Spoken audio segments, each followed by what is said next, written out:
ಅರೆ ಕಡಿಮೆ ಹಾಕು ಆದ್ರೆ ಅಸಲಿ ಹಾಕು. MDH ಕಾಶ್ಮೀರಿ ಕೆಂಪು ಮೆಣಸಿನ ಪೌಡರ್. MDH. ಒಂದು ಕಡೆ ಕಬ್ಬು ಬೆಳೆಗಾರರು, ಇನ್ನೊಂದು ಕಡೆ ಕಾರ್ಖಾನೆಯ ಮಾಲೀಕರು. ಇವರಿಬ್ಬರ ನಡುವಿನ ಕಬ್ಬಿನ ಗಾಣದಲ್ಲಿ ಸಿಲುಕಿ ಈಗ ಸರ್ಕಾರ ಪರಿತಪಿಸ್ತಾ ಇದೆ. ಅತ್ತ ದರಿ ಇತ್ತ ಪುಲಿ ಅನ್ನೋ ರೀತಿಯಲ್ಲಿ ಪರಿಸ್ಥಿತಿ ಈಗ ಸರ್ಕಾರದ್ದು. DC ಹೋಗಿದ್ದಾಯ್ತು, SP ಹೋಗಿದ್ದಾಯ್ತು, ಕೊನೆಗೆ ಸಚಿವರು ಕೂಡ ಹೋಗಿದ್ದಾಯ್ತು. ಆದ್ರೂ ಕೂಡ ಕಬ್ಬು ಬೆಳೆಗಾರರ ಮನವೊಲಿಸೋದಕ್ಕೆ ಸಾಧ್ಯವಾಗ್ತಾ ಇಲ್ಲ. ಅವರು ಹಿಡಿದಿರುವಂತಹ ಬಿಗಿಪಟ್ಟನ್ನ ಸಡಲಿಸ್ತಾ ಇಲ್ಲ. ಕೊನೆಗೀಗ CM ಎಂಟ್ರಿ ಆಗಿದ್ದಾರೆ. ನಾಳೆ ನಾನು ಸಭೆ ಮಾಡ್ತೀನಿ ಅಂತ CM ಹೇಳ್ತಾ ಇದ್ದಾರೆ. ಒಂದು ಸಕ್ಕರೆ ಕಾರ್ಖಾನೆ ಮಾಲೀಕರ ಜೊತೆಗೆ ನಾನು ಮಾತಾಡ್ತೀನಿ, ಜೊತೆಗೆ ರೈತರ ಜೊತೆಗೂ ನಾನು ಮಾತಾಡ್ತೀನಿ ಅನ್ನುವಂಥ ಒಂದು ಮಾತುಗಳನ್ನ ಈಗ CM ಹೇಳಿದ್ದಾರೆ. ಹಾಗಾದ್ರೆ ಈಗ CM ಎಂಟ್ರಿ ಆಗಿರುವಂಥದ್ದು ಫಲಪ್ರದ ಆಗತ್ತಾ? ಇವತ್ತೇನೆಲ್ಲ ಬೆಳವಣಿಗೆಗಳಾಯಿತು ಈ ಹೋರಾಟಕ್ಕೆ ಸಂಬಂಧಪಟ್ಟಂತೆ ಬನ್ನಿ ಒಂದು ಡೀಟೇಲ್ ರಿಪೋರ್ಟ್ ಇದೆ ನೋಡೋಣ.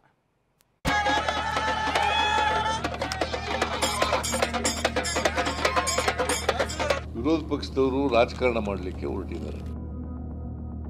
ಏನ್ ಲಾಭ? ಅವರೇ ಮಾಡ್ಬೇಕಾದ್ದು, ಅವ್ರ ಕಡೆ ಇಟ್ಕೊಂಡ್ ಅಲ್ಲಿ ಹೋಗಿ ಮಲ್ಕೊಂಡಾರ. ವಿರೋಧ ಪಕ್ಷದವರ ಮಾತುಗಳಿಗೆ ಬಲಿಯಾಗಬೇಡಿ. ಸೂಕ್ತ ಸಂಧಾನವನ್ನು ಮಾಡಬೇಕು ಹೊರತಾಗಿ ಸುಮ್ಮನೆ ಪರಿಸ್ಥಿತಿಯನ್ನ ಮತ್ತಷ್ಟು ಅವರು ಕೆಡಿಸುವಂತ ಪ್ರಯತ್ನವನ್ನ ಮಾಡಬಾರದು. ಕಬ್ಬು ಕಬ್ಬು ಕಬ್ಬು ತನ್ನ ಮೈಯನ್ನೇ ಹಿಂಡಿ ನುರಿಸಿದ್ರು ಕಬ್ಬು ಸಿಹಿ ಕೊಡುತ್ತೆ.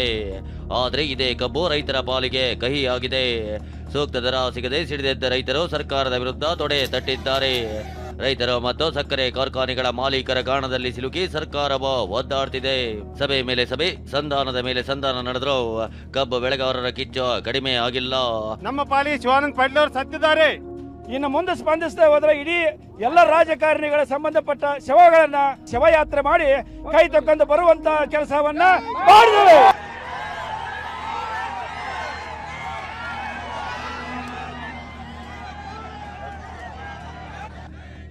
ಬೆಳಗಾವಿಯ ಬಹುತೇಕ ಎಲ್ಲಾ ತಾಲೂಕುಗಳಲ್ಲಿ ಭಾರಿ ಪ್ರತಿಭಟನೆ ನಡೆಯುತ್ತಿದೆ. ಮೂಡಲಗಿಯ ಗುರ್ಲಾಪುರ ಕ್ರಾಸ್ನಲ್ಲಿ ಶುರುವಾದ ಈ ಪ್ರತಿಭಟನೆಯ ಕಿಚ್ಚು ಬಾಗಲಕೋಟೆ, ವಿಜಯಪುರ ಅಂತ ಹಲವು ಜಿಲ್ಲೆಗಳಿಗೂ ಹಬ್ಬಿದೆ. ಗುರ್ಲಾಪುರ ಕ್ರಾಸ್ನಲ್ಲಿ ರೈತರ ಅಹೋರಾತ್ರಿ ಧರಣಿ 8ನೇ ದಿನಕ್ಕೆ ಕಾಲಿಟ್ಟಿದೆ. ಮೇಲಾಗಿ ನಾಳೆ ಬೆಂಗಳೂರಿನಿಂದ ಬೆಳಗಾವಿವರೆಗೂ ಅಂದ್ರೆ ಬೆಂಗಳೂರು ಪುಣೆ ರಾಷ್ಟ್ರೀಯ ಹೆದ್ದಾರಿ ಬಂದ್ ಮಾಡಿ ಜಿಲ್ಲೆಗಳಲ್ಲೂ ಪ್ರತಿಭಟನೆಗೆ ಕರೆ ನೀಡಲಾಗಿದೆ. ಕರ್ನಾಟಕದಲ್ಲಿ ಹಿಂದೆಂದೂ ಕಂಡು ಕೇಳರಿಯದ ರೀತಿಯಲ್ಲಿ ಕಬ್ಬು ಬೆಳೆಗಾರರು ಸರ್ಕಾರದ ವಿರುದ್ಧ ಸಮರ ಸಾರಿದ್ದಾರೆ. 8 ದಿನಗಳ ಹೋರಾಟದ ಬಳಿಕ ಎಚ್ಚೆತ್ತ ಸರ್ಕಾರ, ಅಖಾಡಕ್ಕೆ CM ಎಂಟ್ರಿ. ನಾಳೆ ಸಕ್ಕರೆ ಕಾರ್ಖಾನೆ ಹೋರಾಟಗಾರರ ಜೊತೆ ಸಭೆ ಕರೆದ ಸಿದ್ದರಾಮಯ್ಯ. ನಿಜ, ನಿನ್ನೆಯೇ ಸಚಿವ HK ಪಾಟೀಲ್ ಗುರ್ಲಾಪುರ ಕ್ರಾಸ್ಗೆ ಆಗಮಿಸಿ ರೈತರ ಜೊತೆ ಸಂಧಾನಕ್ಕೆ ಮುಂದಾಗಿದ್ರು. ಆದ್ರೆ ಅದು ಕೂಡ ವಿಫಲವಾಗಿತ್ತು. ಇದೀಗ ಹೋರಾಟ 8ನೇ ದಿನ ಕಳೆದ ಬಳಿಕ ಸರ್ಕಾರ ಎಚ್ಚೆತ್ತುಕೊಂಡಿದೆ. ಇಂದು ಖುದ್ದು CM ಸಿದ್ದರಾಮಯ್ಯ ಅಖಾಡಕ್ಕೆ ಇಳಿಯುವಂತಾಗಿದೆ. ಇಂದು ನಡೆದ ಸಂಪುಟ ಸಭೆಯಲ್ಲಿ ಕಬ್ಬಿನ ಬೆಲೆ ನಿಗದಿ ಕುರಿತು ನಿರ್ಧಾರ ಮಾಡೋ ಪರಮಾಧಿಕಾರವನ್ನ CMಗೆ ನೀಡಲಾಗಿತ್ತು. ಸಂಪುಟ ಸಭೆ ಬಳಿಕ ಮಾತನಾಡಿದ ಸಿದ್ದರಾಮಯ್ಯ, ಕೇಂದ್ರ ಸರ್ಕಾರ ಕಬ್ಬಿನ ದರ ನಿಗದಿ ಮಾಡುತ್ತೆ. ನಾವು ಸಕ್ಕರೆ ಕಾರ್ಖಾನೆ ಮಾಲೀಕರ ಜೊತೆ ಸಭೆ ಮಾಡಿ ಹಣ ಕೊಡಿಸೋ ಕೆಲಸ ಮಾಡ್ತೀವಿ ಅಂತ ಸ್ಪಷ್ಟನೆ ನೀಡಿದ್ರು. ಬಳಿಕ ನಾಳೆ ಸಕ್ಕರೆ ಕಾರ್ಖಾನೆಗಳ ಮಾಲೀಕರ ಜೊತೆ ಹಾಗೂ ಹೋರಾಟ ನಡೆಸ್ತಾ ಇರೋ ರೈತ ಮುಖಂಡರ ಜೊತೆ ಸಭೆ ನಡೆಸೋದಾಗಿ ಹೇಳಿದ್ರು. ಫೇರ್ ಅಂಡ್ ರೆಮ್ಯುನರೇಟಿವ್ ಪ್ರೈಸ್ ಇದನ್ನು ನಿಗದಿ ಮಾಡ್ತಕ್ಕಂಥವ್ರು ಕೇಂದ್ರ ಸರ್ಕಾರದವರು. 10.25 ರಿಕವರಿ ಇದ್ರೆ 3,550 ಪ್ರತಿ ಟನ್ನಿಗೆ, ಅಂದರೆ ಇನ್ಕ್ಲೂಡಿಂಗ್ ಟ್ರಾನ್ಸ್ಪೋರ್ಟ್ ಕಾಸ್ಟ್. ನಾಳೆ 11 ಗಂಟೆಗೆ ರಾಜ್ಯದ ಎಲ್ಲ ಸಕ್ಕರೆ ಕಾರ್ಖಾನೆಗಳ ಮಾಲೀಕರ ಜೊತೆ ಸಭೆ ನಡೆಸ್ತಾ ಇದ್ದೀವಿ. ಇಲ್ಲಿ ಬೆಂಗಳೂರಿನಲ್ಲೇ, ಇಲ್ಲೇ ರಾಜ್ಯದ ಸಕ್ಕರೆ ಕಾರ್ಖಾನೆಗಳ ಮಾಲೀಕರುಗಳ ಜೊತೆ ಸಭೆ ನಡೆಸ್ತೀವಿ. ರೈತರು 1 ಗಂಟೆಗೆ ರೈತ ಮುಖಂಡರುಗಳ ಸಭೆಯನ್ನು ಕರೆದಿದ್ದೀವಿ.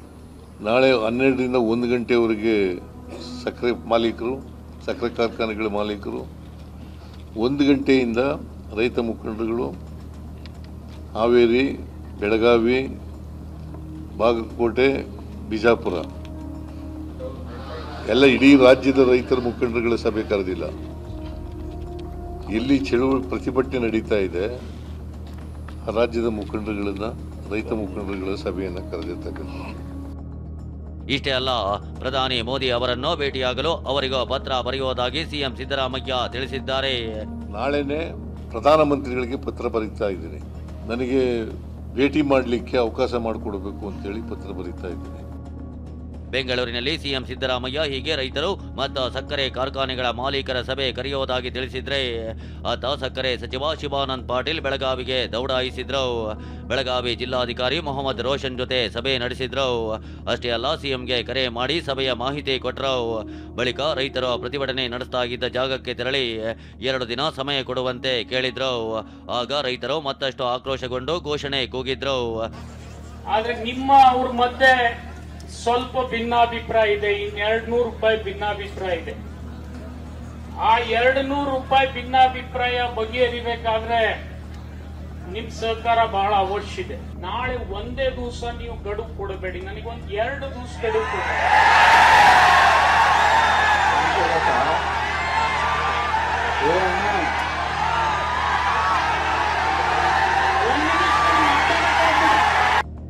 ಸಚಿವರ ಮಾತಿಗೆ ಸ್ಪಂದಿಸಿರುವ ರೈತರು ನಾಳೆ 1 ದಿನ ಗಡುವು ಕೊಟ್ಟಿದ್ದಾರೆ. ಅಷ್ಟೇ ಅಲ್ಲ, ನಾಳೆ ನಿಗದಿಯಾಗಿದ್ದ ಬೆಂಗಳೂರು ಪುಣೆ ಹೆದ್ದಾರಿ ತಡೆ ಪ್ರತಿಭಟನೆಯನ್ನು 2 ದಿನಕ್ಕೆ ಮುಂದೂಡಿದ್ದಾರೆ. ಹೀಗಾಗಿ ನಾಳೆ ಸಿಎಂ ಸಭೆಯಲ್ಲಿ ಯಾವ ನಿರ್ಧಾರ ಹೊರಬೀಳುತ್ತೆ ಅನ್ನೋದು ಈಗ ಕುತೂಹಲಕ್ಕೆ ಕಾರಣವಾಗಿದೆ. ಈ ಮಧ್ಯೆ ರಾಜಕೀಯ ಜಟಾಪಟಿಯೋ ನಡೆದಿದೆ.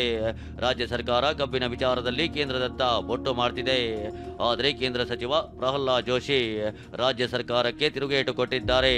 ಕೇಂದ್ರ ಸರ್ಕಾರದ ಜವಾಬ್ದಾರಿ ಇದ್ರೂ ಕೂಡ, ಹೆಚ್ಚಾಗಿ ಕೇಂದ್ರ ಸರ್ಕಾರದ ಜವಾಬ್ದಾರಿ ಇದ್ರೂ ಕೂಡ ವಿರೋಧ ಪಕ್ಷದವರು ರಾಜಕಾರಣ ಮಾಡಲಿಕ್ಕೆ ಹೊರಟಿದ್ದಾರೆ. ನಾನು ರೈತರಲ್ಲಿ ಮನವಿ ಮಾಡ್ತೇನೆ, ವಿರೋಧ ಪಕ್ಷದವರ ಮಾತುಗಳಿಗೆ ಬಲಿಯಾಗಬೇಡಿ ಅಂತೇಳಿ ಮನವಿಯನ್ನು ಮಾಡ್ತೇನೆ. ಸೂಕ್ತ ಸಂಧಾನವನ್ನು ಮಾಡಬೇಕು ಹೊರತಾಗಿ ಸುಮ್ಮನೆ ಸ್ಟೇಟ್ಮೆಂಟ್ ಕೊಟ್ಟು ಪರಿಸ್ಥಿತಿಯನ್ನ ಮತ್ತಷ್ಟು ಅವರು ಕೆಡಿಸುವಂತ ಪ್ರಯತ್ನವನ್ನ ಮಾಡಬಾರದು. ರಾಜ್ಯ ಸರ್ಕಾರ ಜವಾಬ್ದಾರಿಯಿಂದ ವರ್ತಿಸಬೇಕು.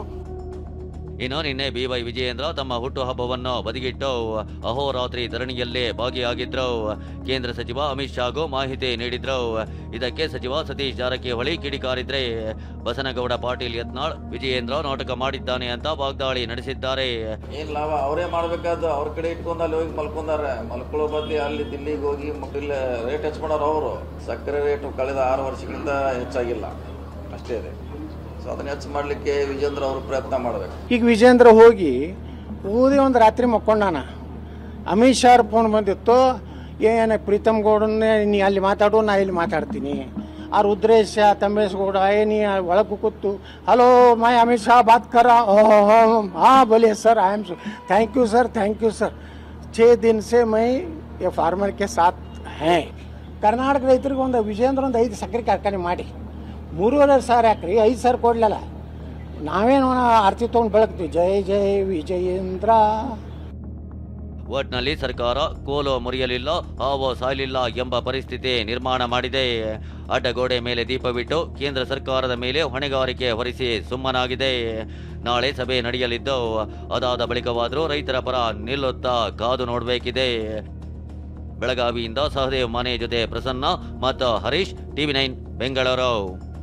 MDH ನ ಕಿಚನ್ ಕಿಂಗ್ ಕಿಚನ್ ಅಲ್ಲಿದ್ರೆ ನಾವು ಎಲ್ಲವನ್ನು ಮಾಡಬಹುದು. ಬೆಂಗನ್ ಕಾ ಬರ್ತಾ, ಆಲೂ ಗೋಬಿ, ಭಿಂಡಿ ಮಸಾಲಾ, ಇನ್ನೂ ಬಹಳಷ್ಟು. MDH